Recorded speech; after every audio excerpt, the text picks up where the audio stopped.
तुमने भी कभी ऐसा नोटिस किया होगा कि जब भी तुम अपनी लाइफ को चेंज करने के लिए सीरियसली सोचते हो एंड उसके लिए एक प्लान भी बनाते हो और उसे पूरा करने के लिए अपनी पूरी मेहनत लगा देते हो और दिल से चाहते हो कि यार इस बार तो ये वाला प्लान पूरा हो जाए, लेकिन फिर कुछ ही दिनों बाद फ्लो टूटने लगता है और पुरानी हैबिट वापस आने लगती है और धीरे धीरे तुम फिर वही करने लगते हो जो तुम एक्चुअली चेंज करना चाहते थे। लेकिन अब सबसे बड़ा सवाल ये है कि अगर तुम अपनी लाइफ को बेटर भी बनाना चाहते हो और तुम उसके लिए एफर्ट भी दे रहे हो तो फिर भी हर बार प्लान टूट का रहा है, क्योंकि शायद प्रॉब्लम ना तुम्हारी मेहनत की है ना तुम्हारे इरादों की। प्रॉब्लम उस तरीके में है जिस तरीके से तुम अपनी लाइफ को चेंज करने की कोशिश कर रहे हो। क्योंकि यूट्यूब पर सेल्फ इंप्रूवमेंट की वीडियो देखने के बाद हमें ये तो पता चल चुका है कि हमें अपने बेस्ट वर्जन तक पहुंचने के लिए करना क्या क्या है, लेकिन अभी भी हम एक सबसे बड़े सवाल को भूल जाते हैं कि लाइफ में तुम्हारे सारे प्लान जब तुम्हारे अगेंस्ट हो जाए तब तुम्हारा नेक्स्ट मूव क्या होगा।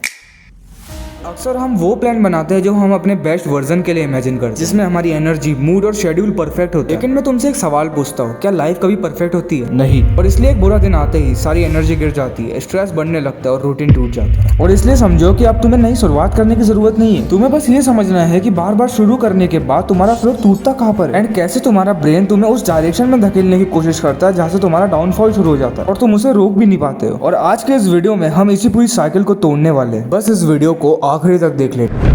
अक्सर तुम अपने फेलियर को उस मूवमेंट से जज करते हो जहाँ तुम क्विट करते हो, लेकिन क्या होगा अगर मैं तुमसे कहूँ कि असली फेलियर तो उससे पहले ही शुरू हो चुका होता है। मान लो तुमने डिसाइड किया था कि 30 दिन तक फोन कम यूज करूंगा। तुम्हारा डे 1 परफेक्ट गया और डे 2 भी अच्छा गया, बट डे 5 तक आते आते तुम अपना कंट्रोल खो बैठे, फिर से घंटों तक फोन यूज करने लगे। अब तुम कहोगे कि मेरा डिसिप्लिन वीक था, लेकिन प्रॉब्लम सिर्फ ये नहीं थी, असली प्रॉब्लम तो उससे पहले शुरू हो चुकी थी। हो सकता है तुम उस रात फोन अपने बेड के पास छोड़कर सो गए थे, सुबह आँख खुली फोन सामने था और तुम उसे यूज करने लगे। और बस यही होता है वो ब्रेकिंग पॉइंट, वो मोमेंट जहाँ तुम्हारा फेलियर अभी हुआ भी नहीं है लेकिन उसकी डायरेक्शन पहले से डिसाइड हो चुकी है। और सोचो, अगर तुम्हें ये मोमेंट पहले से पता होता तो तुम्हें खुद को ब्लेम करने की जरूरत नहीं पड़ती, तुम उसे पहले ही रोक देते। और यही चीज तुम्हारी लाइफ के बहुत सारे पैटर्न्स में होती है। तुम फेलियर को उस जगह देखते हो जहाँ सब कुछ बिगड़ चुका होता है, लेकिन अगर तुम थोड़ा पीछे जाकर देखो तो एक ऐसा मोमेंट मिलता है जहाँ से सब कुछ ऑफ ट्रैक होना शुरू होता है। और इन्हीं पैटर्न्स को ढूंढने के लिए अपने कुछ लास्ट फेलियर्स के बारे में सोचो और खुद से बस ये पूछो कि मैं ट्रैक से हटना कब शुरू हुआ। जैसे हो सकता है तुम हर बार थकने के बाद गिव अप कर देते हो, या स्ट्रेस आते ही तुम अपनी पुरानी हैबिट्स रिपीट करने लगते हो। और अगर तुम्हें ये पैटर्न्स मिल गए तो तुम्हें अपनी वीकनेस से हर बार लड़ने की जरूरत नहीं है, उन्हें बस अपने प्लान का हिस्सा बना दो। अगर थकान तुम्हारा ब्रेकिंग पॉइंट है तो प्लान में पहले से एक रियलिस्टिक ब्रेक रखो। अगर स्ट्रेस तुम्हें पुरानी हैबिट तक ले जाती है तो उस मोमेंट के लिए एक बेटर ऑप्शन पहले से रेडी रखो, क्योंकि अब तुम्हारा अगला प्लान सिर्फ इस होप पर नहीं होगा कि इस बार मैं डिसिप्लिन रहूंगा, अब वो तुम्हारे अपने एक्सपीरियंस पर खड़ा होगा। तुम्हें पहले से पता होगा कि तुम कहाँ टूट सकते हो और उससे पहले अपने प्लान को प्रोटेक्ट कैसे करना है। लेकिन यहाँ एक प्रॉब्लम अभी भी बाकी है। मान लो तुमको अपना ब्रेकिंग पॉइंट पता चल गया,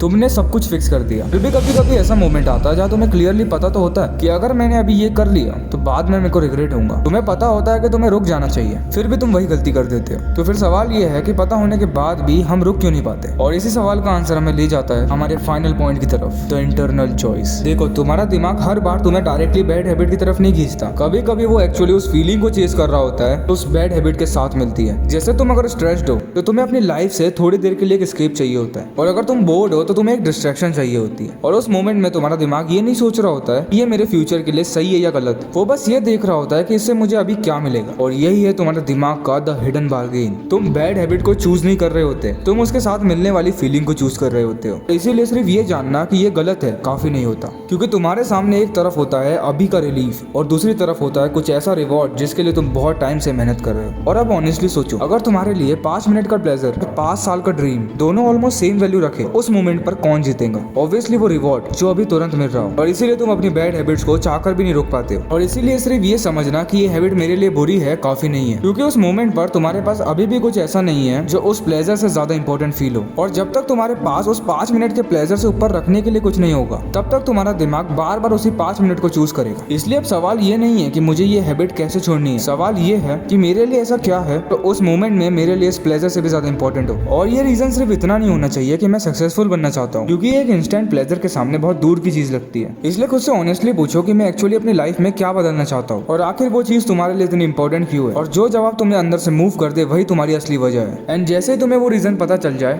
तो उसे बस मोटिवेशन बनाकर दिमाग के किसी कोने में मत छोड़ देना। उसे याद रखना उस ब्रेकिंग पॉइंट के लिए जब तुम्हें उसकी सबसे ज्यादा जरूरत होगी। और अब जब तुम्हारे पास वो चीज है जो हर बार मिसिंग थी, अब तुम्हें पता है कि तुम कहाँ टूटते हो। एंड जब वो मोमेंट दोबारा आएगा तुम्हें पता होगा कि क्या चूज करना है। पहले बस तुम खुद को ब्लेम करते थे, अब तुम्हें अपना पैटर्न पता है। तुम्हें पता है कि कहाँ से सब बिगड़ना शुरू होता है एंड तुम्हें उससे अब लड़ना नहीं पड़ेगा। तुम्हें बस चॉइस बदलनी होगी और जब ये चॉइस बार बार रिपीट होंगी तो तुम्हारी नई शुरुआत सिर्फ शुरुआत नहीं रहेगी, वो तुम्हारी रियलिटी बनने लगेगी। जब तक मिलते हैं अगली वीडियो में। अगर इस वीडियो से कुछ वैल्यूएबल सीखने को मिला है तो एक सब्सक्राइब या कमेंट जरूर कर देना। जब तक स्टे हार्ड।